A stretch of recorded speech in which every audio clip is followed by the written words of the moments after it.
can tell a you can tell a you can tell a weed smoker anything. You can tell a weed smoker, like, it can be any type of conspiracy. It can be that Will robbed Tupac in 94 or 95, whenever Tupac was in Quad Studio. They believe Wale getting hung over a balcony, which we can't prove is true or false. But tell a weed smoker that smoking weed every day could possibly affect their health. They ain't gonna believe that shit, bruh. Like, you can't tell a weed smoker nothing about weed that's negative that they actually won't believe. Like, you read an article, they be like, yo, weed boosts your IQ like 1 trillion times higher than, I don't know, fucking carrots. And then the weed smoker will be like, hell yeah, man. They're gonna carry the article with them. They might take a picture, refer to it every time. You know what I'm saying? But let them say that, like, I don't know, weed make your penis small. Yeah. Nigga, if I'm a weed smoker, I'm about to just take that risk, okay? Because ain't no way you gonna get me to put this down. You know what I'm saying? This is my shit. Which is nuts, man, because like a couple months ago, I had a vape. All I needed was one article to tell me that vape messed with my balls. I tossed that shit. I threw it in somebody else's yard. Like, I threw it over the gate in the rain. I launched that shit high as fuck. I hope when it landed, it just like exploded. But yeah, I'm also a weed smoker.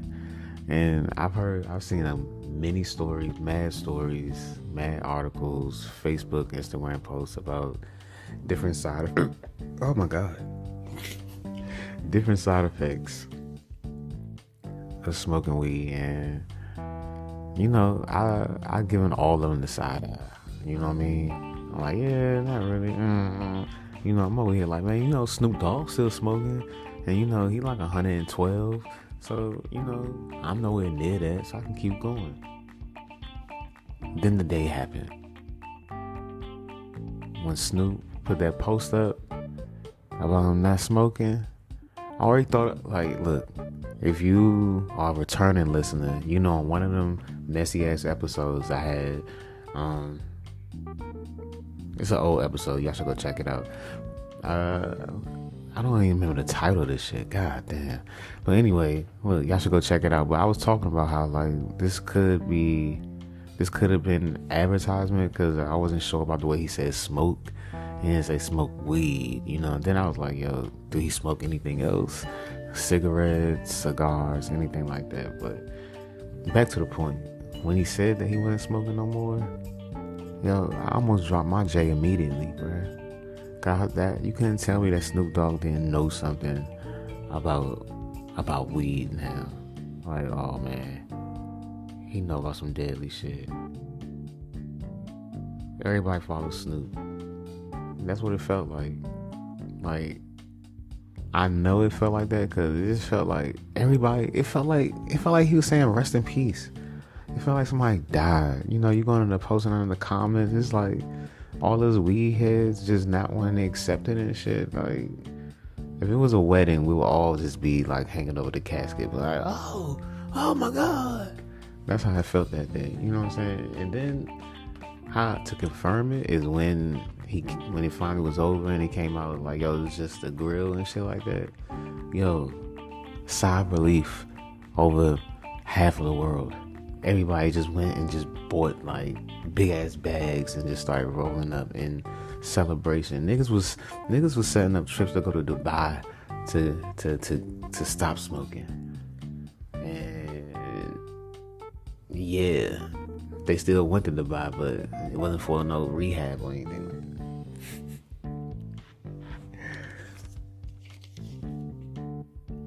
But check this out, man.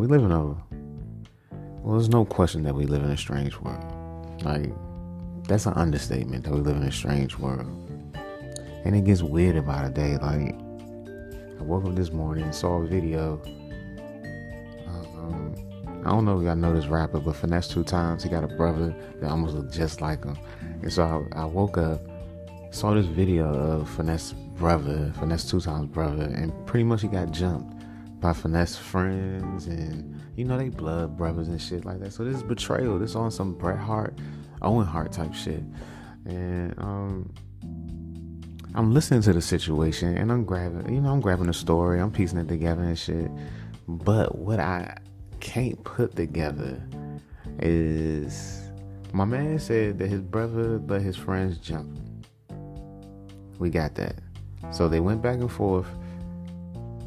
The two brothers were going back and forth. Then one of the brothers apparently said, "Hey, homies, get my other brother, get my brother out of here." Apparently they tried to remove him from whatever the situation was. Then they ended up jumping him.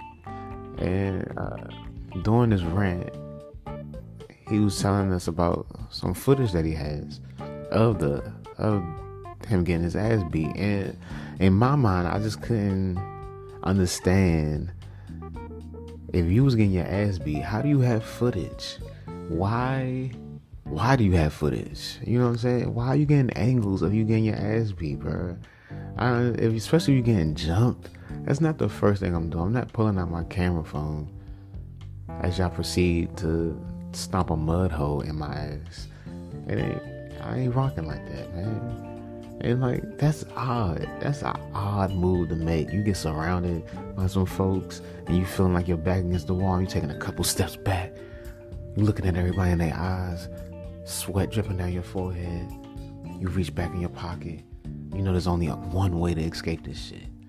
And you just whip out your phone, flash on and everything, and everybody's faces motherfucking got filters, emojis, stickers.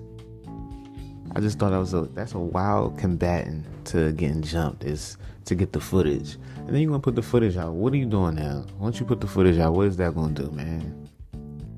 Like, is this technically like, nah, man.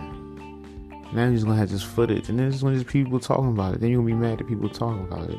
This is a weird world we live in. I'm not putting no footage of me getting my ass beat just so other people can comment on it and tell me how bad of an ass beating I got. I know how bad it was. I was there.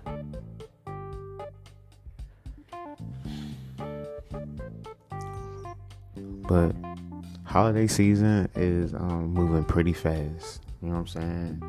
I believe it was just last week it was Thanksgiving. Tomorrow is about to be Christmas. The day after that is gonna be New Year. I'm not even gonna hold y'all, man. I'm wrapping up. Like, I only did like 3 episodes this whole year, but I'm wrapping up, man. 2024 is a heavy year, and I hate doing that because I hate that. Sometimes I feel like I'm jinxing myself for the next year because I've done this. I've been doing this. It was before 2020, but 2020 got me really nervous because, everybody around this time in 2019 was like, oh, we're going into 2020 vision and everybody gonna be able to see clear, and we're gonna be looking through the fake and shit. We stepping into 2020 with our 2020 vision, nothing blocking us from our goals. And then that shit just went to hell, bruh.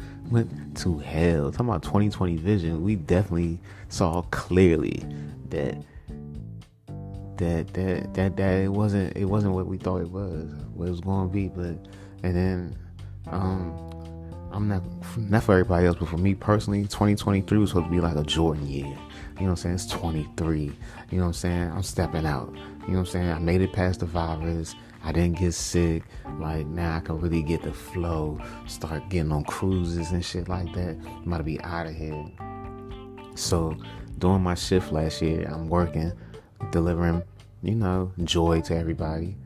And one of my clients gave me a $2 bill. I heard of this tradition of having a $2 bill on you during New Year's for good luck and shit like that. It was a fresh $2 bill too. Like, nothing. It was just straight out the bank, straight out the ATM or something like that. I grab it, think everything's going great. I got that $2 bill for good luck. Let me tell you, the year kicks in. This has been a shitty year for me. All right. When I got that $2 bill, right, I was working. I had a thriving relationship with my wife. I had pants. And now I only had that $2 bill, bro. That is it. No job, no wife, no pants, just this $2 bill. It's still in my wallet. I'm still waiting for this shit to kick in. Ain't nothing I can do with $2, bro. Like, I can't even buy a scratch-off ticket with $2. There's been a couple times I wanted to spend it. This year I might just burn that motherfucker because, like, where do the shit kick in at? Do I have to, like, rub it in the middle of my hands or some shit like that? Do I gotta, like, throw it somewhere? I don't know. Fuck, man. But this year's gonna be different, man. I'm holding you accountable. You hold me accountable. And I just wanted to just give y'all a little juke. You know what I'm saying? Especially for the morning, because people really love getting up in the morning and just spewing trauma. You know what I'm saying? I woke up this morning and saw a tweet about somebody. It wasn't it was Lil Duval. He said he watched the K-Slate video where his 200 rappers, you know, tribute to K-Slate. He's like, why ain't nobody from Florida there? And I'm like, oh my God, this is really early. Everybody want to be represented. And sometimes I want to go back to the days where you could actually be outcast. It's like, no, you're not supposed to be involved with this because you're not part of this. You know what I'm saying? But now everybody's got to be included. Everybody gets a fucking you participated trophy. And that's what makes this whole dating shit annoying. And I'm gonna get into that later, but I just gotta get this point off though. Like, personalities are just fucking. The personalities now are just memes and shit. It's just fucking memes and YouTube videos just merged together. Days gone where people are pretty much your personality is built off your personal experience. What you have experienced, the things that you've been through, stories that, you know, only you